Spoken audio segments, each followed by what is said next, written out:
안녕하십니까. 쑥쑥TV 박병희 중개사입니다.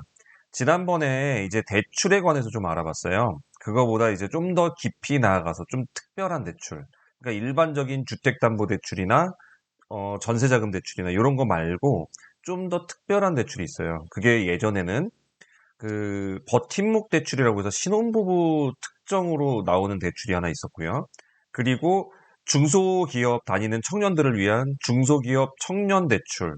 예, 요런 거죠. 그리고 LH에서 어떤 조건을 만족하면 그래서 거기서 선택이 되면 LH 전세 대출 이런 것들이 있는데 좀 특수 대출이에요. 아무나 대출해 주는 게 아니라 어떤 조건을 갖추고 있는 사람만 대출하는 건데 이게 금리가 굉장히 싸요. 중소기업 청년 대출 같은 경우는 1%대 금리가 나오고 있어요. 지금 2%여서 다시 3%로 올라가고 있는데 1%대 대출이면 굉장히 메리트가 있죠. 그래서 그런 대출이 뭐가 있는지 어떻게 진행되는지 기존 일반적인 전세 대출하고는 뭐가 다른지 그래서 쭉 대출에 관한 설명을 한번 드리도록 하겠습니다. 자, 오늘 알아보는 이 대출은요, 다 임대차에서 들어가는 대출이에요. 그래서 이게 전세 대출이 있고요. 월세 대출도 있어요. 무슨 월세도 대출해 주냐요? 네, 대출해 줍니다. 자, 월세의 경우 1억에 80만 원, 그러면 1억에 80%인 8천만 원까지 대출이 나와요. 그래서 내 돈이 2천만 원만 있으면 여기에 이자 내고 월세 내고 이런 식으로 해서 들어갈 수가 있고요. 전세의 경우는 5억이다. 그러면은 보증금 얘기예요. 보증금이 5억이다 그러면 80%인 4억까지 대출이 나오게 됩니다. 그래서 여기서는 은행에다가 이 대출에 대한 이자를 내게 되죠.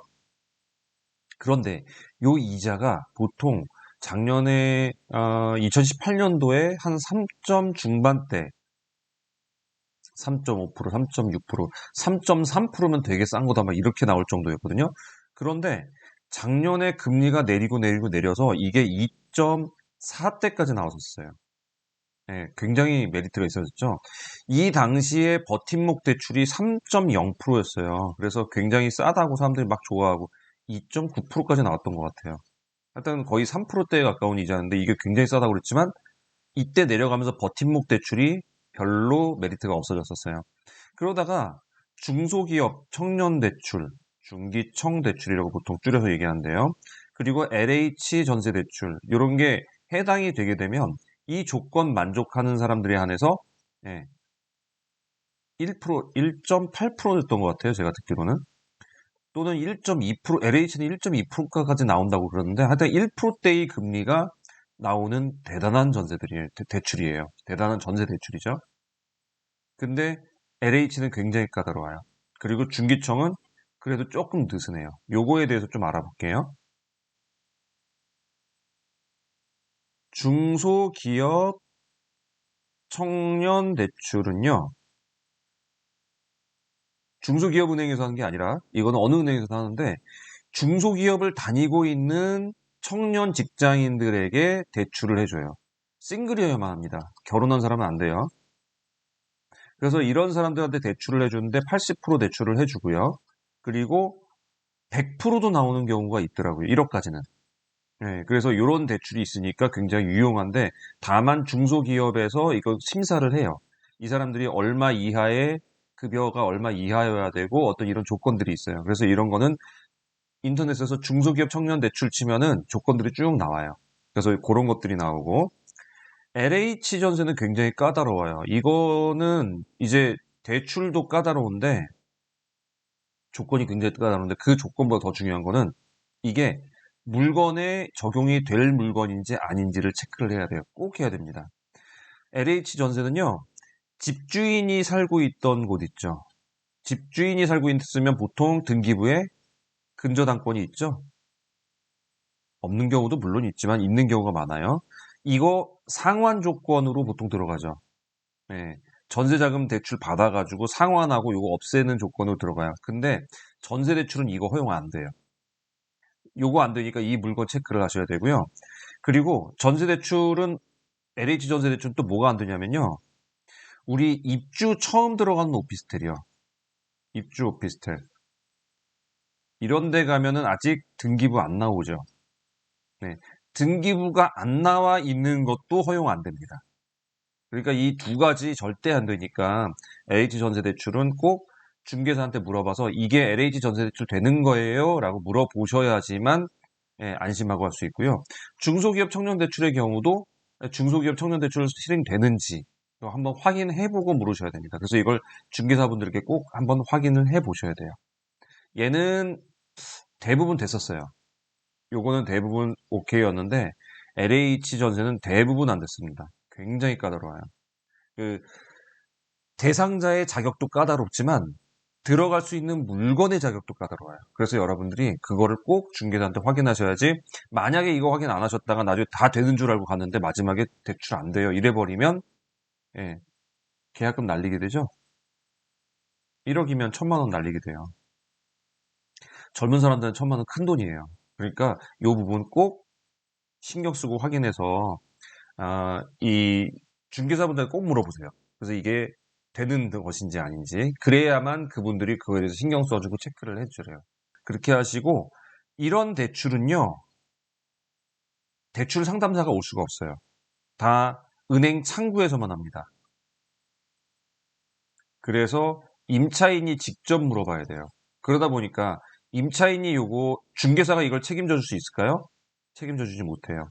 왜냐하면 중개사에 대해 해당된 상담사들이 있어요. 대출 상담사들이. 그 사람들이 해주면 중개사가 그걸 처리를 해주는데 이거는 은행 창구에서밖에 취급하지 않는 상품이다 보니까 중개사가 어떻게 해줄 수가 없어요. 그래서 이거에 대한 책임 모두 임차인에게 있습니다. 그러니까 여러분들이 잘 알아보고 정확하게 알아본 다음에 실행을 하셔야 돼요.